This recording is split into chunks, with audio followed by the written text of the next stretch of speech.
They say revenge is a dish best served cold, but I served mine in paradise and watched it burn everything down. I'm Brian McKenzie, 38 years old, senior operations manager at a mid-sized logistics company, and until 3 months ago, I thought I had life figured out. The formula seemed simple enough. Work hard, provide well, support your wife's dreams. For 6 years, I'd been the perfect husband by every traditional measure. Reliable income, steady promotions, never missed a mortgage payment. Stephanie and I met at a friend's wedding when I was 32. She was 28, beautiful in that effortless way that made other men stare, charming enough to make my mother love her instantly. We married 18 months later in a ceremony that cost more than my car, but I didn't mind. She deserved the fairy tale, and I could provide it. Our house sits in Meadowbrook Estates, a gated community where the lawns are always perfect, and the neighbors wave politely from their drive-aves. 3 bedrooms, 2.5 baths, granite countertops, and a mortgage that keeps me working 50-hour weeks. Stephanie calls it our sanctuary, though she's the only one who gets to enjoy it during daylight hours. For 6 years, I've funded what she calls her journey of self-discovery. First, it was art classes, oil painting, then watercolors, then photography. Each phase required expensive equipment and supplies that gathered dust once the novelty wore off. Then came the yoga instructor certification she never used, followed by the interior design course that led nowhere. Currently, she's exploring her creative side through what appears to be an endless series of coffee dates, shopping trips, and spa appointments.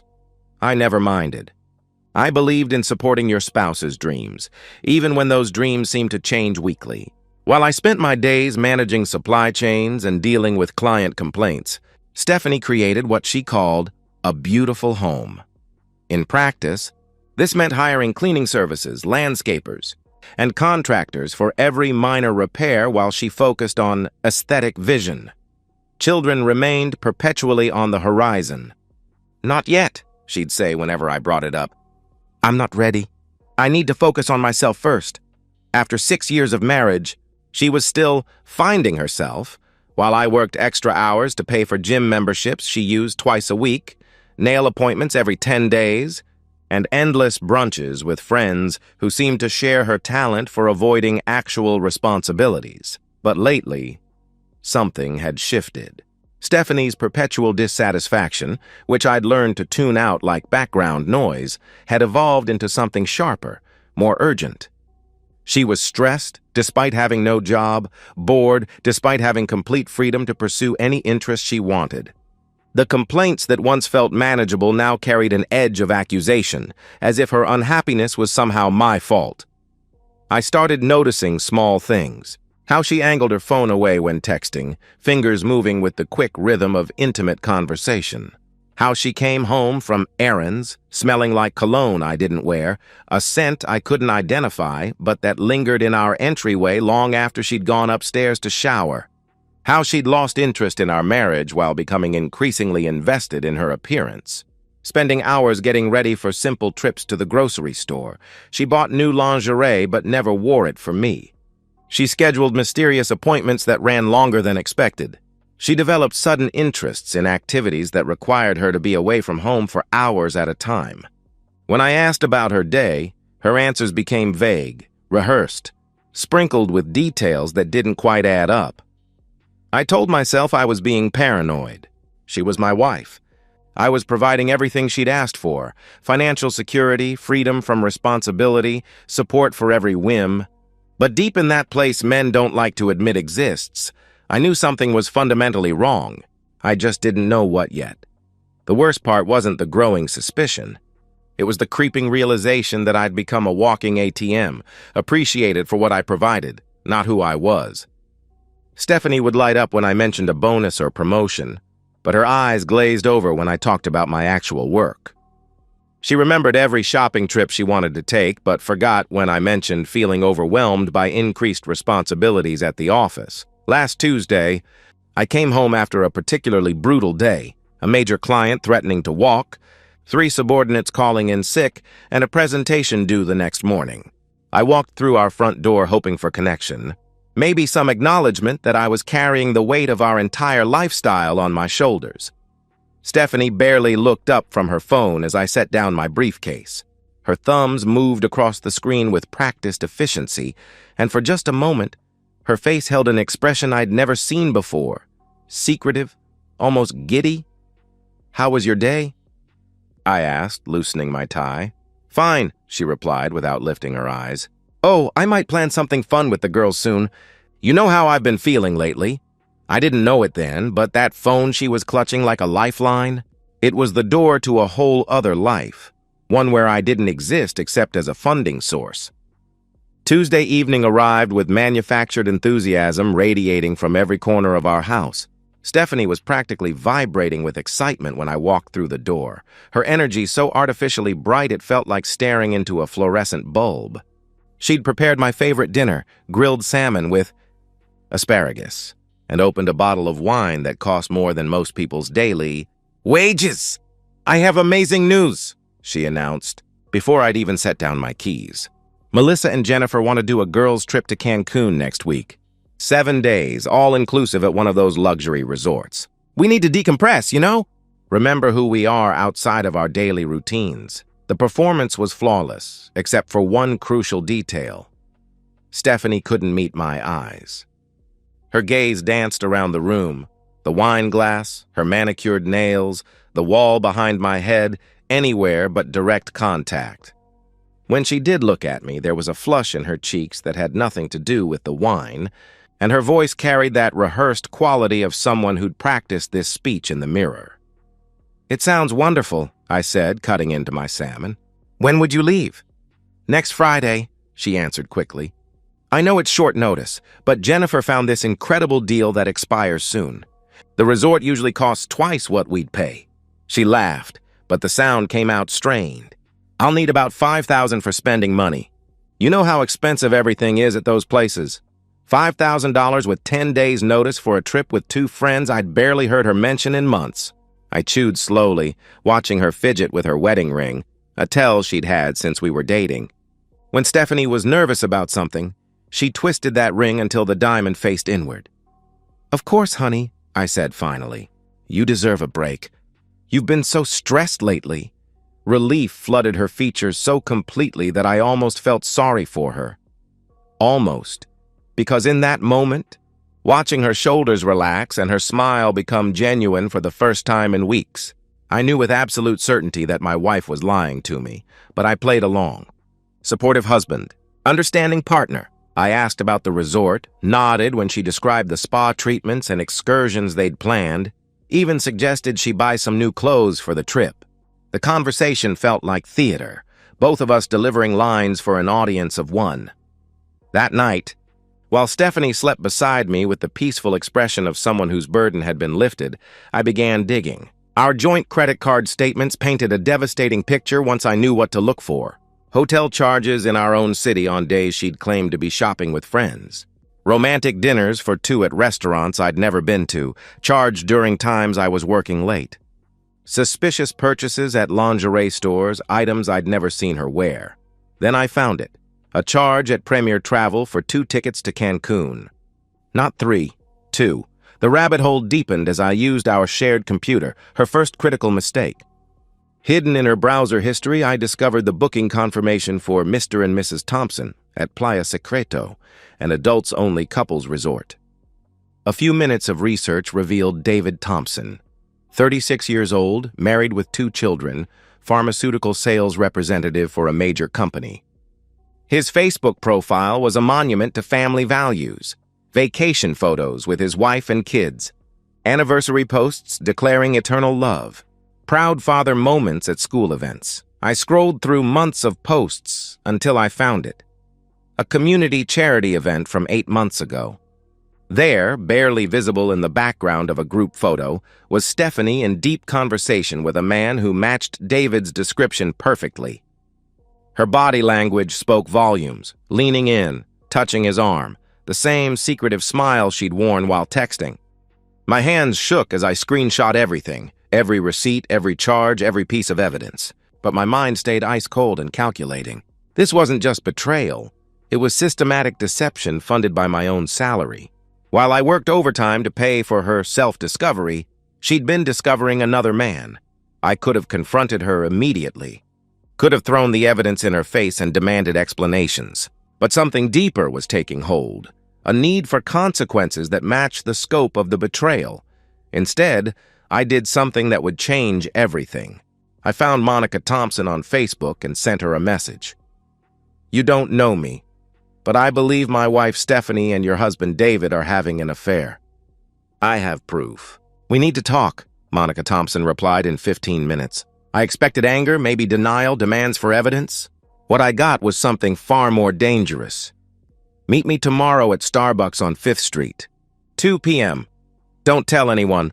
Cold, calculated fury that matched my own perfectly. I had found a partner in this devastating discovery, and together, we were going to make this betrayal hurt exactly as much as it should.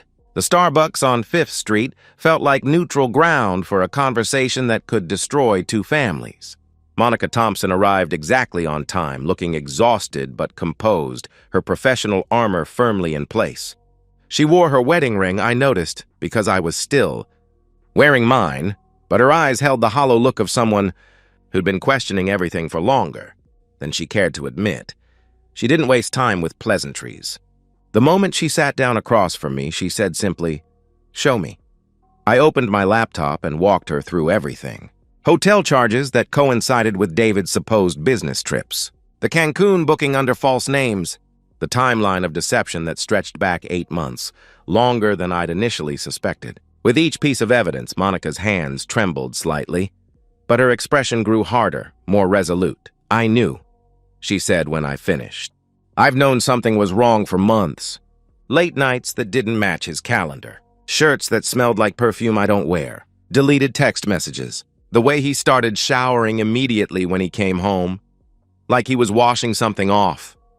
She paused, staring at the screen. "My children keep asking why Daddy doesn't want to play with them anymore.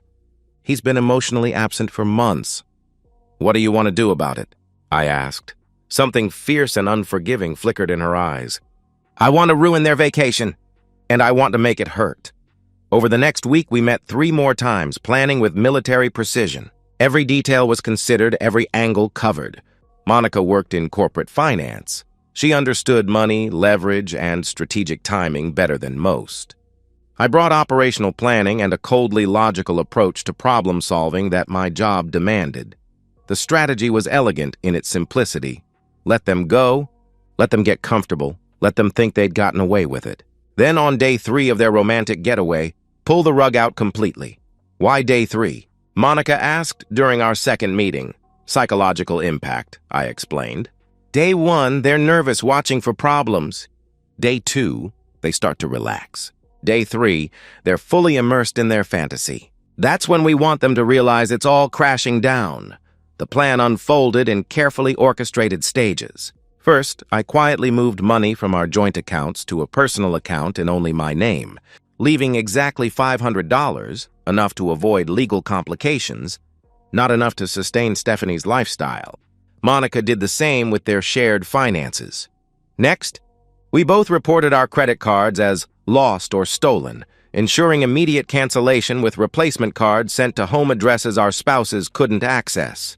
The timing had to be perfect, close enough to their departure that they wouldn't notice, but executed while they were already in Cancun and helpless to fix it. While they were packing for paradise, I was packing everything Stephanie owned. Every dress, every pair of shoes, every piece of jewelry, every toiletry. I worked with methodical efficiency, folding her life into boxes with the same attention to detail I brought to logistics projects at work. I arranged for everything to be delivered to her parents' house the day after she left for Cancun. Monica executed an identical plan with David's belongings, shipping everything to his brother's apartment across town. We both changed the locks on our homes and had divorce papers prepared by attorneys who specialized in adultery cases, lawyers who assured us that photographic evidence of affairs in luxury resorts would make these proceedings refreshingly straightforward. "You're calmer than I expected," Monica observed during our final planning meeting, studying me across the coffee shop table. "I've had time to process the anger," I said. "It's still there, burning underneath everything else." But anger without strategy is just noise. I want this to be permanent. I want them to understand that actions have consequences. She nodded slowly. David thinks he's so clever. Thinks I'm too focused on the children to notice his behavior. He has no idea what's coming. We synchronized our watches like soldiers preparing for battle and exchanged secure contact information.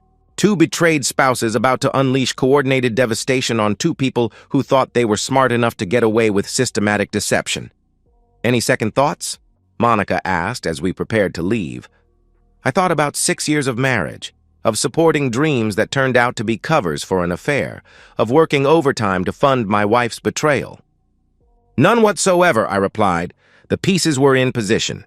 Friday morning arrived with Stephanie practically bouncing with excitement as her Uber pulled up to take her to the airport.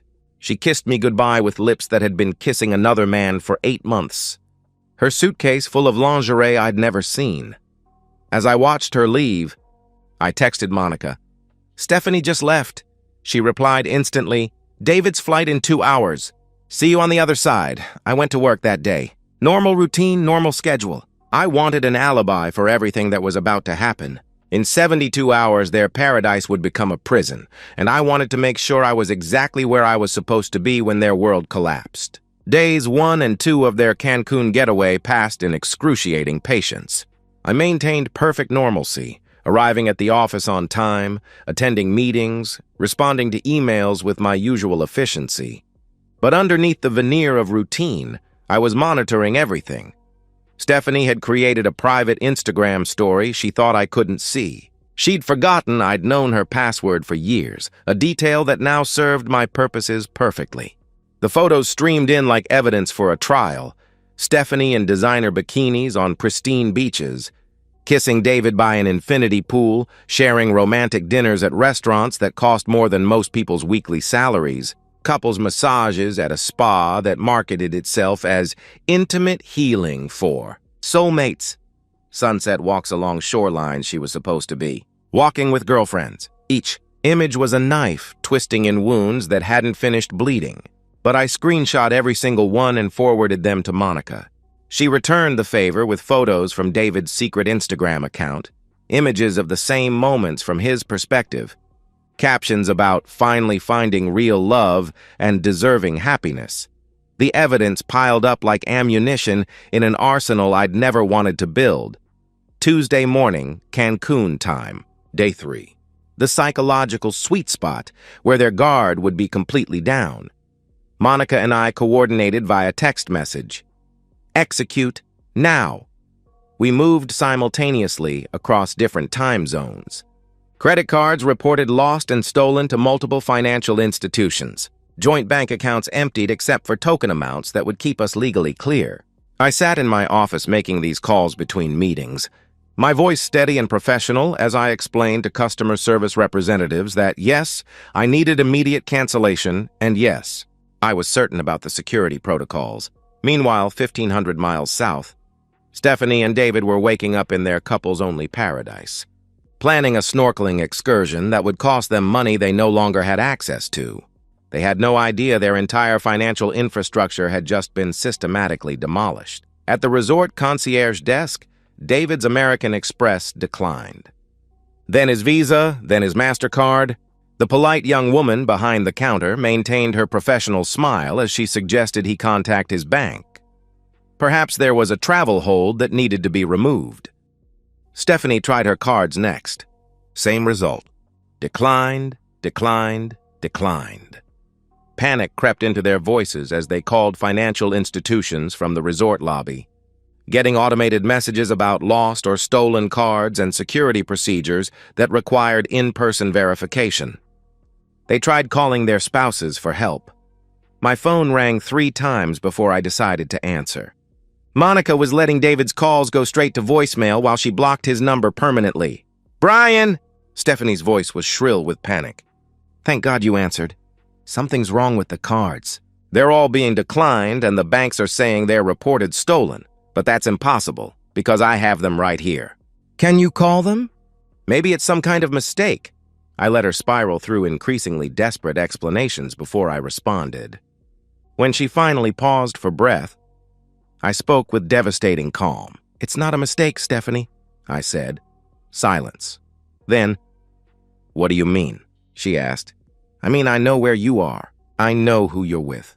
I know about David Thompson, about the 8 months of lying, about the couple's only resort, about the fake girls' trip. I know everything," I explained. The silence stretched so long I wondered if the call had dropped. When she finally spoke, her voice was barely a whisper. "Brian, I can explain," she started. "No need to explain," I interrupted. "Your belongings are packed and being delivered to your parents' house as we speak. I've filed for divorce. The cards are canceled because they're my cards, in my name, linked to accounts you no longer have access to.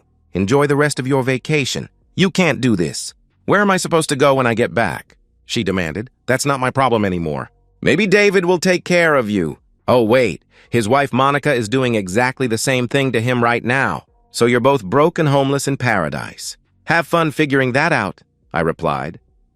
I hung up and immediately blocked her number, her email, and every social media platform where she might try to reach me. Then I texted Monica. "It's done." Her reply came instantly. "Same here.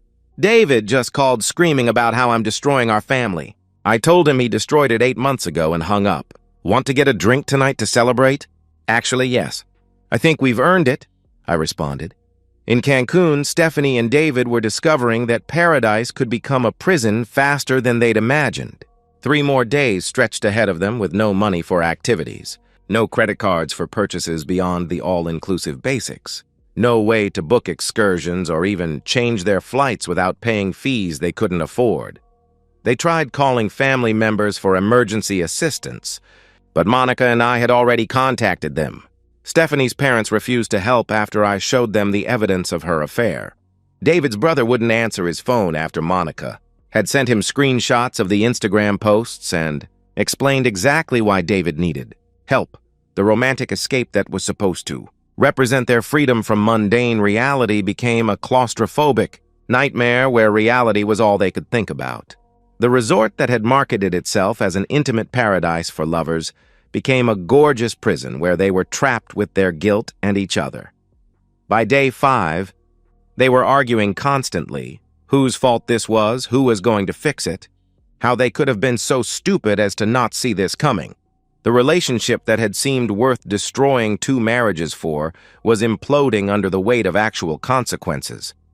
When their plane finally landed at home, Stephanie and David returned to nothing.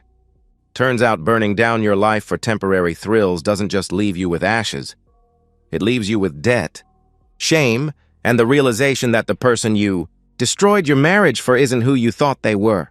When the fantasy ends and reality comes knocking, and reality was waiting. At every locked door they tried to open. Stephanie arrived at our house, my house, to find changed locks and a reality she wasn't prepared to face. The note taped to the front door was brief and legally precise. "Divorce papers have been filed with Hartwell County Superior Court. All future communication must go through my attorney, James Baker at Baker & Associates. Do not attempt to enter this property or contact me directly, as doing so will constitute trespassing and harassment under state law." She called my phone 17 times from the driveway. I watched through the upstairs window as she pounded on the door, tried the garage code that no longer worked, even attempted to climb the fence to the backyard. Each failed attempt was another nail in the coffin of her old life. When the futility became undeniable, she drove to her parents' house in the neighboring town. Her father met her at the door with cold finality that surprised even me when her mother called to tell me about it later. "You're not welcome here, Stephanie," he'd said. "We raised you better than this. You destroyed your marriage for some married man with children. That's not who we thought you were." The door had closed in her face while neighbors watched from their own driveways. David faced identical rejection across town. Monica had executed her plan with surgical precision. Locks changed, belongings shipped, divorce papers filed. His children wouldn't speak to him because Monica had told them the truth in age-appropriate terms. Daddy chose to live somewhere else because he was spending time with another lady instead of taking care of our family. His brother refused to house him after seeing the evidence Monica provided. His parents expressed disappointment so profound that David stopped trying to explain himself. Within a week, Both Stephanie and David were living in extended-stay motels on opposite sides of town, burning through emergency savings that wouldn't last long. The divorces proceeded with brutal efficiency. I'd chosen my attorney well. James Baker specialized in adultery cases and had decades of experience turning cheating spouses' own evidence against them. Stephanie's Instagram posts from Cancun became court exhibits. The hotel receipts and credit card statements painted an undeniable picture of systematic deception. The settlement was everything I'd hoped for. Stephanie received minimal assets, just enough to avoid appearing vindictive to the judge, and no alimony whatsoever due to her adultery. She'd contributed nothing financially to our marriage and had forfeited any claim to support through her behavior. The house, the retirement accounts, the investment portfolio, all mine. Monica's divorce moved just as swiftly. David lost half his retirement savings, faced substantial child support payments, and received limited visitation rights under supervised conditions. His pharmaceutical company quietly transferred him to a less desirable territory after the scandal rippled through his professional network. Clients, it turned out, weren't comfortable working with sales representatives who couldn't be trusted in their personal lives. Monica and I met for coffee a few weeks after the divorces were finalized, comparing notes and sharing the dark humor that had sustained us through months of legal proceedings. "David spent 8 months sneaking around with your wife," Monica observed. "Thousands of dollars on hotels and secret dates. And what did he get for it? 7 days in Cancun where they spent most of the time panicking about money, followed by losing everything he'd worked for his entire adult life." I laughed. Actually laughed, for the first time in months. Stephanie risked everything for excitement and adventure. Now she's 34 years old, working retail at a department store, living in her college friend's spare bedroom because her own parents won't take her in. "Was it worth it?" Monica asked. "Destroying their lives for revenge?" "For them? Apparently it was worth the risk," I said. "For us? Absolutely. We're free." We clinked our coffee cups. A toast to freedom, to justice served, to lives rebuilt from the wreckage of betrayal. 3 months after Cancun, Stephanie and David tried to make their relationship work. After all, they'd destroyed everything for each other. It lasted exactly 7 weeks. Turns out affairs built on lies and stolen moments don't survive when there's nothing left to steal and nowhere to hide. 1 year after the Cancun catastrophe, I'm thriving in ways I never expected when I was funding someone else's deception. The promotion to Regional Operations Director came through 6 months ago. All those nights, Stephanie claimed to be stressed at home, while I worked late had become opportunities to take on additional projects and prove my value to senior management. My dedication, previously taken for granted and exploited, was finally recognized and rewarded with a 30% salary increase. I'm dating casually now, in no rush for anything serious. I've traveled to Iceland, Ireland, and Japan. Places Stephanie always dismissed as too cold, too boring, or not luxurious enough. I've taken up photography and rock climbing, hobbies I'd abandoned to fund her endless search for herself. Most importantly, I wake up every morning without the crushing weight of a lying spouse, without having to perform happiness while funding my own betrayal. Through mutual acquaintances in our small community, news of Stephanie's continued struggles filters back to me occasionally. She and David attempted to build a real relationship after destroying their marriages for each other, but it imploded within 2 months. Relationships built on deception and stolen moments, it turns out, don't translate well to actual partnership when faced with mundane realities like split rent, grocery bills, and social consequences. David's financial devastation proved more severe than even Monica and I had anticipated. Child support and alimony payments consumed 60% of his reduced income. His pharmaceutical company's lateral transfer was actually a demotion to a territory nobody wanted, covering rural towns with doctors who remembered the scandal. His relationship with his children remains damaged.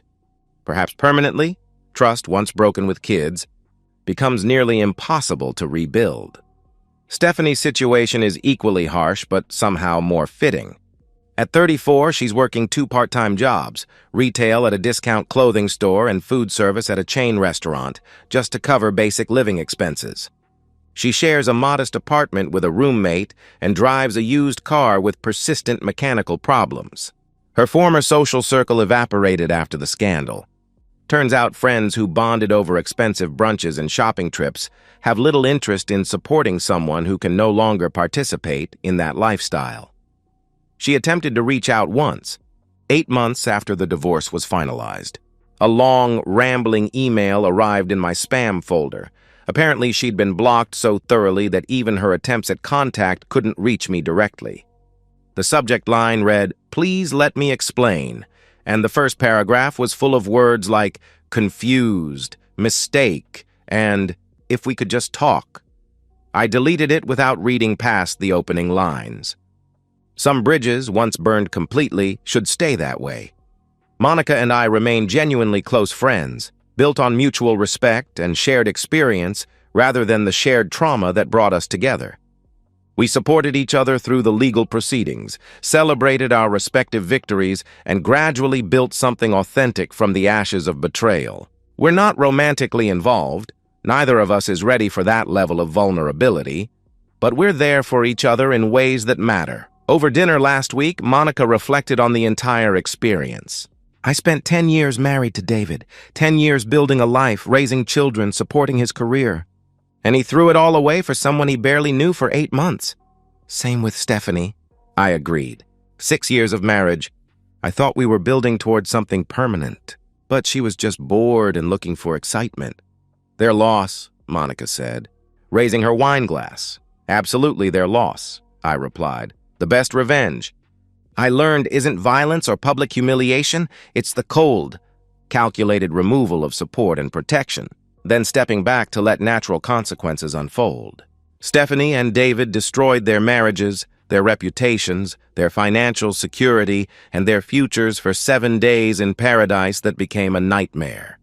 I destroyed nothing. I simply stopped providing for someone who didn't deserve my provision, and in doing so, I set myself free. And that's the end of today's story. If you enjoyed it, please give this video a thumbs up and drop a comment below. Your support helps the algorithm push my content further. If you're new to the channel, don't forget to hit that subscribe button. It really helps me keep creating more stories for you. Thanks for watching, and I'll see you in the next one.